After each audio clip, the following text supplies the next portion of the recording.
1966, California first established tailpipe emission standards in order to address the ongoing problem of smog in Southern California. Now, if you lived anywhere in the Los Angeles basin in the 1970s, you probably remember the thick brown haze floating over us, making our sky look more like Mars than Earth. I remember schools canceling PE time because of the health hazards, and I remember the asthma issues that I and many other children had. As regulations were put into place, car manufacturers were required to come up with some solutions. The first thing they did, catalytic converters. Catalytic converters started showing up on cars in the early 1970s. Right about the time of the gas crunch in the United States. Unleaded fuel replaced leaded fuel around the same time, and hot rodders of that era were screaming that it was the end of the car hobby. What are we going to do?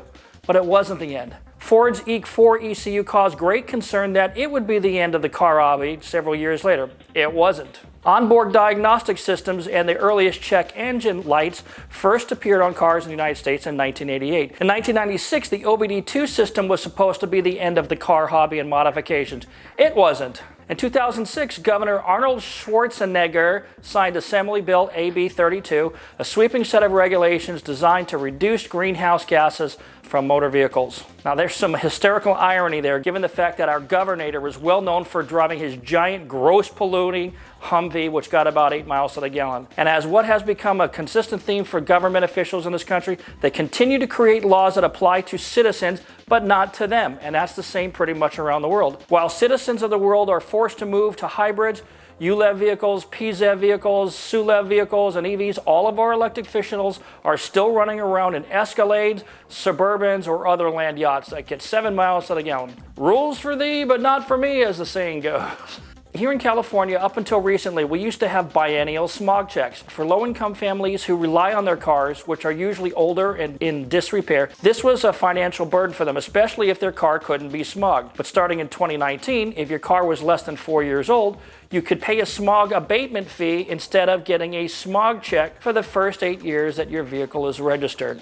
So let me get this straight. You shouldn't be driving a polluting car unless you pay us a fee.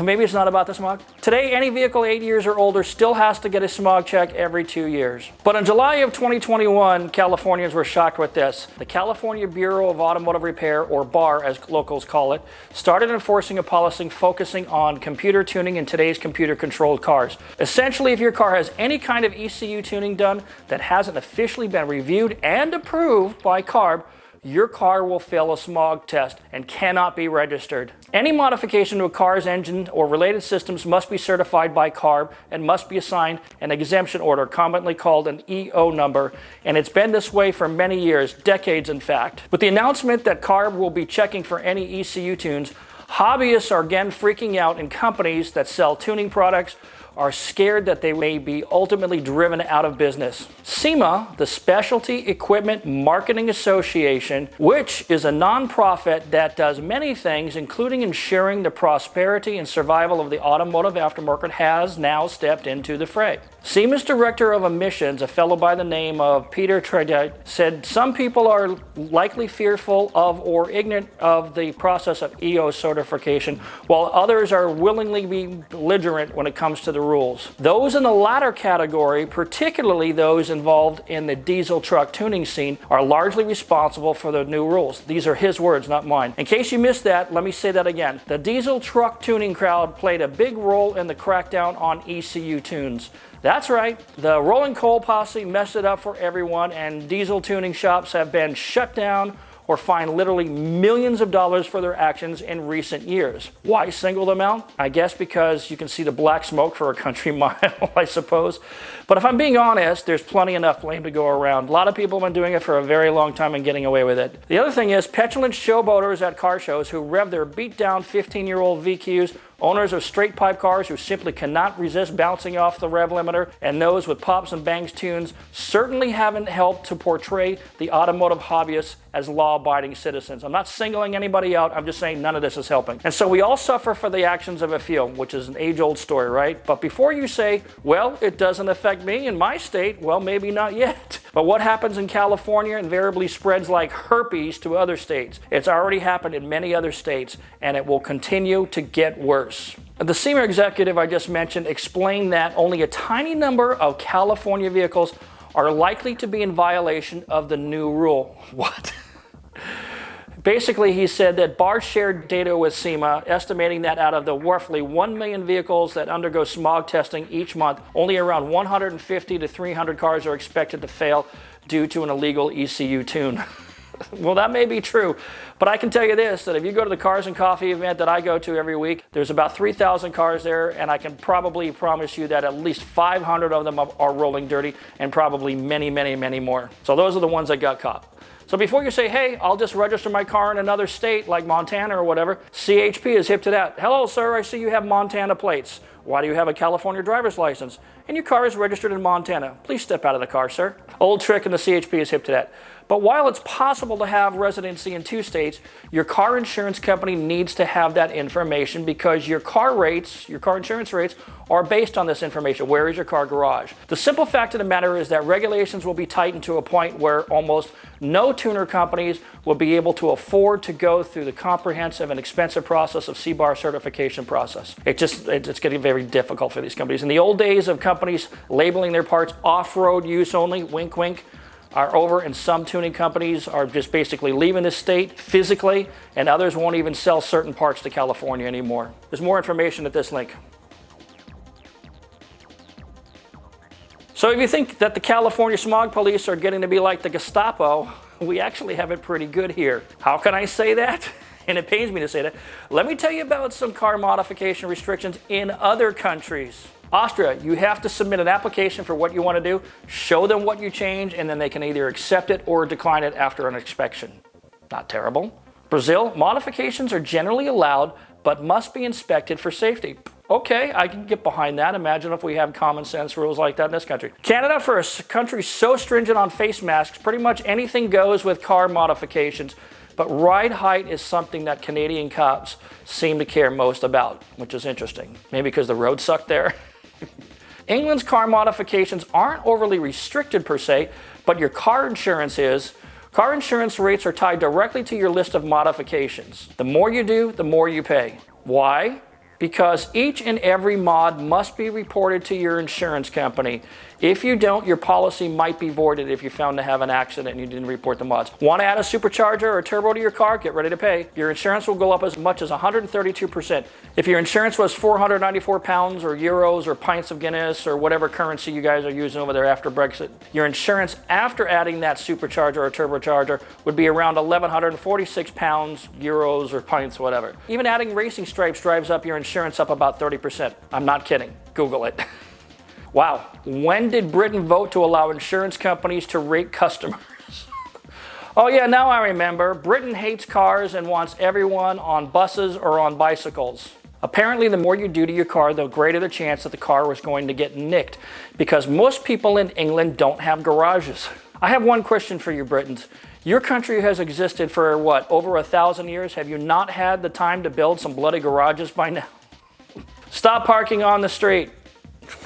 Easy to say, right? Now we go to Germany, Motorists in Germany can only fit TÜV-approved parts to their cars.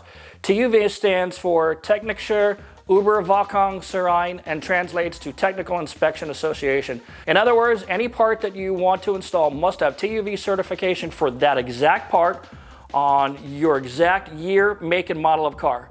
Trends like stance cars, Carolina squatters, and lowriders are completely verboten. Yeah.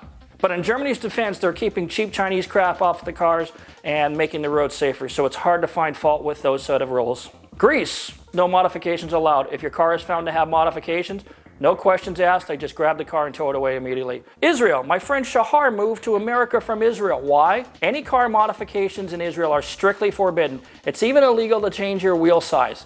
So he literally packed up his entire family and moved to California just so he could do stuff to his cars. In Mexico, apparently they have other things to worry about like corrupt cops, bribery among government officials, and a little thing called drug cartels. So Mexican officials don't pay attention to car modifications, and based on the cars that I see coming across the border from Mexico, they don't seem to care all that much about safety either. India, the Supreme Court recently made a ruling that most modifications are illegal, but you can change your tires, your paint, or wrap it. You can add window tint, and you can change your suspension, but that's about it. Netherlands, or Holland as we call it, almost no rules exist as long as the car passes its MOT inspection for safety. Okay, not terrible. Anything you put in a car should be safe. Russia, all modifications are illegal, but my good friend Al-Shad says, don't worry.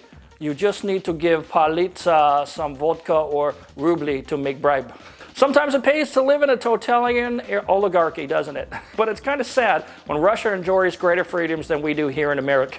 In the United Arab Emirates, they used to be pretty open to car modifications, but in 2017, all that kind of changed. But generally speaking, they are trying to make sure that if your stock car was designed to make about 200 horsepower and you want to turn it into a 1,000 horsepower tire fryer, then you're going to need to have all the supporting modifications and safety equipment. Frankly, in my view, that's actually pretty smart, and that would work well over here as well. So while some countries have no restrictions, some have a few, and others are locked down like a Siberian gulag, it turns out that California is not the most restrictive when it comes to car mods, but the signal being sent is clear. Governments around the world are coming for our cars. They want gasoline-powered cars off the road right now if they can pull it off. But isn't it hysterical that most politicians around the world are still driving in or riding in big luxury vehicles? Shouldn't they be leading by example?